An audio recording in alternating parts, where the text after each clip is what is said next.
Hello, I'm David Lodge, the author of the novel Small World, which I understand you were made to read as homework over the Christmas and New Year holidays, as a condition of attending a splendid banquet to celebrate ICMS Australasia's 50th anniversary. I hope you're all sitting comfortably and have had enough to eat and drink to make you receptive to my talk, but not so much that you fall asleep. I've given many talks in my life in a variety of situations, but this is a new one for me. I can't see you or observe your reaction to what I say, so feel free to boo.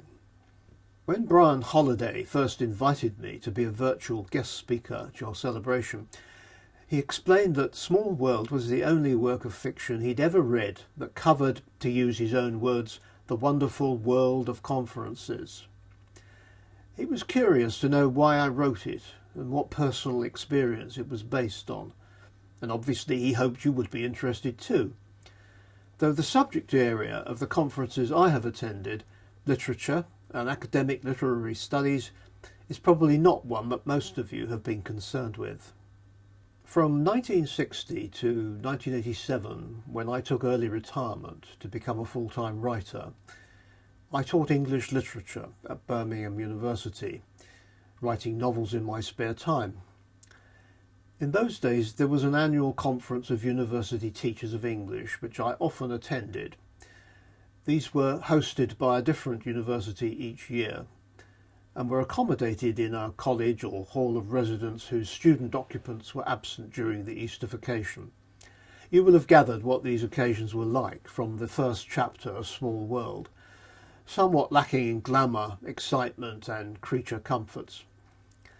In 1977 it was Birmingham's turn to host the conference, and I volunteered to organise it with a colleague's help, so I have some personal experience, on a smaller scale, of the challenges of your professional work.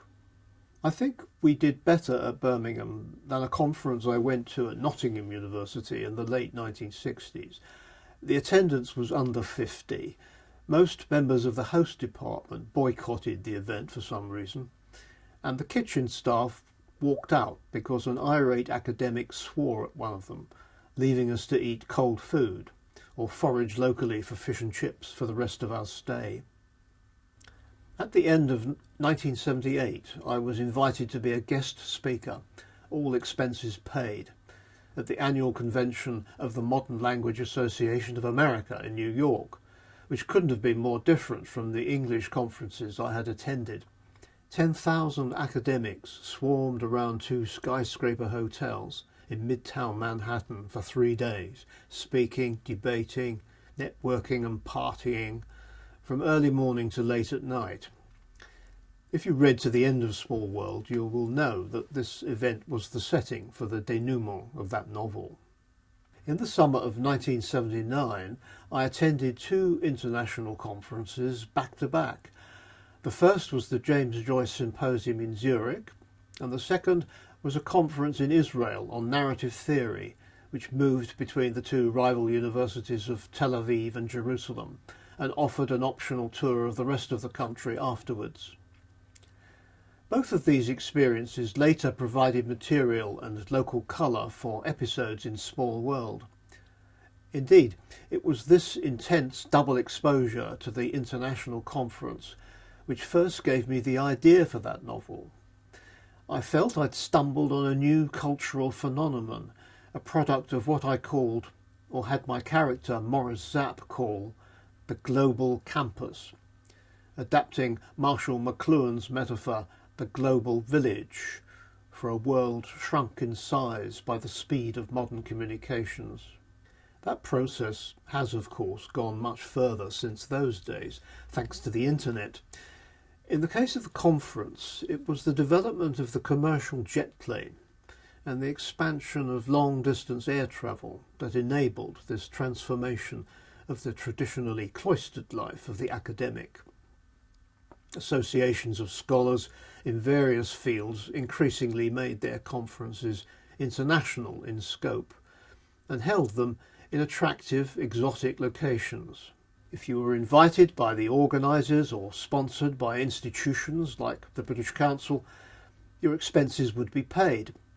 If you responded to a conference call for papers and yours was approved, you could usually get a grant for travel and subsistence from your university because it would enhance the institution's annual research report. As the narrator of Small World observes, that's the attraction of the conference circuit. It's all a way of converting work into play, combining professionalism with tourism, and all at someone else's expense.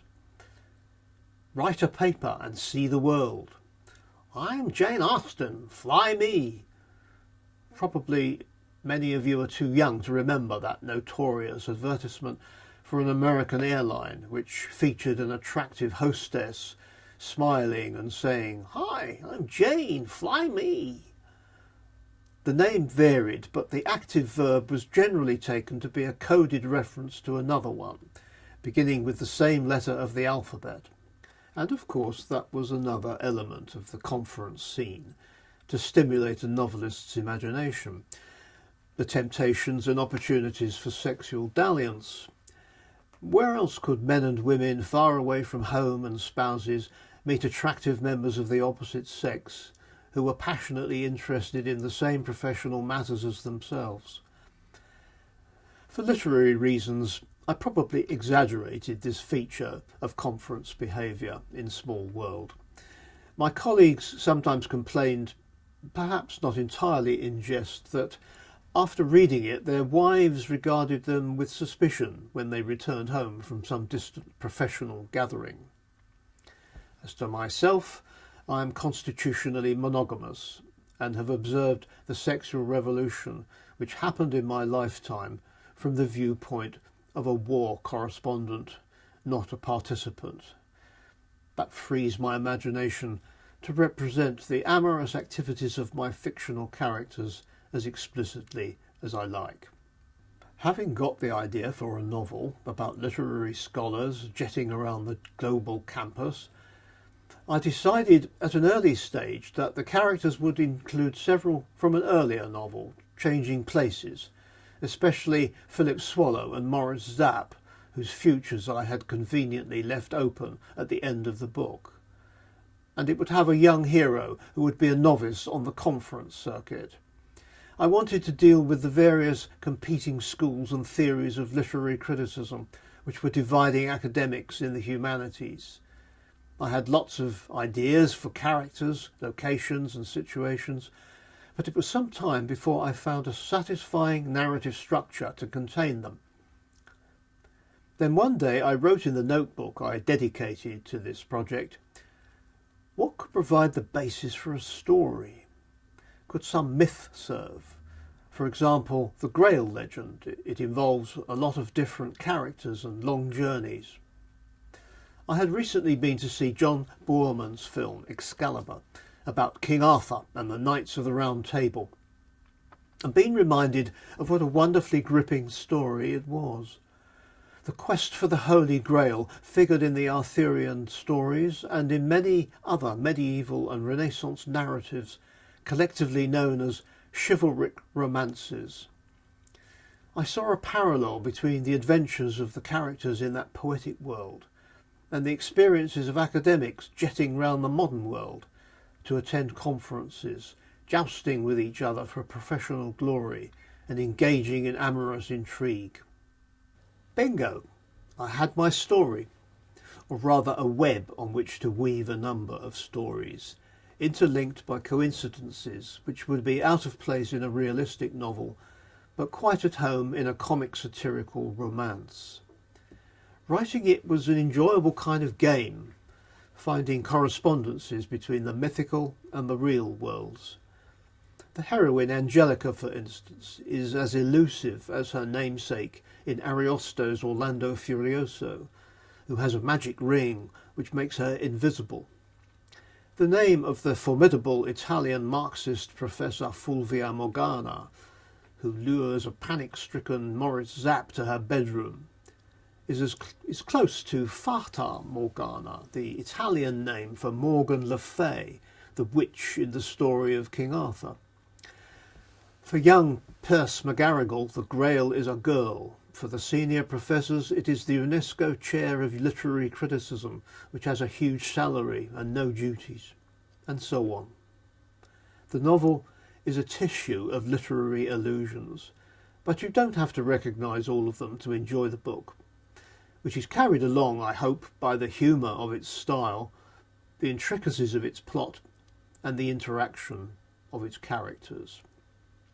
While I was writing it, I took every opportunity to add locations to the story, attending conferences or giving lectures in Italy, Ireland, Turkey, Poland and Greece.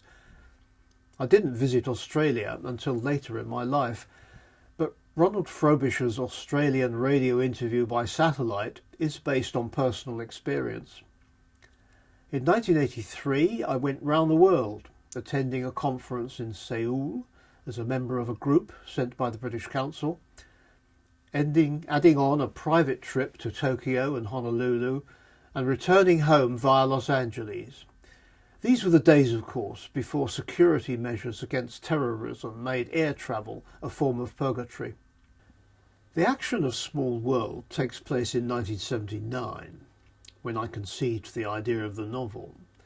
In the same year, Mrs. Thatcher's Conservative government was elected, and by the time the book was written and published in 1984, her economic policies had drastically reduced the budgets of British universities and the prospects of their staff and graduates. Some of my colleagues in universities thought this was a bad moment to publish a carnivalesque satire about academics swanning around the world on generous grants. That was perhaps an understandable reaction, but a mistaken one. A novelist is not in the business of public relations, quite the contrary. It's one of the functions of the novel as a literary form, to correct the tendency of all institutions and professions to be overprotective of their dignity and in denial of their human weaknesses. Besides, Small World was not about British universities, but about the whole academic world. And it has, I'm glad to say, an international readership. For some readers, it's almost a cult. When I was in Los Angeles once, years after it was published, I glanced at the small personal ads in the LA Times, and one read, "Angelica, where are you? Still searching. Purse." Possibly it was the first time someone has paid to send such a message to a fictional character. And while I was preparing this speech, I received a letter from an Australian fan who said Small World was his favourite novel, but he thought I had been too cruel to leave Perce still searching at the end of the novel.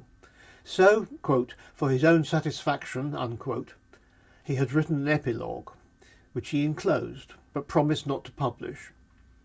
In it, the hero and heroine are, by chance, ecstatically reunited on an Irish beach, in true Bills and Moon style. He instantly proposes marriage, and she instantly accepts. Receiving this letter has made me completely revise my conception of the Australian male character. Thank you for listening, if you are still listening, and good night.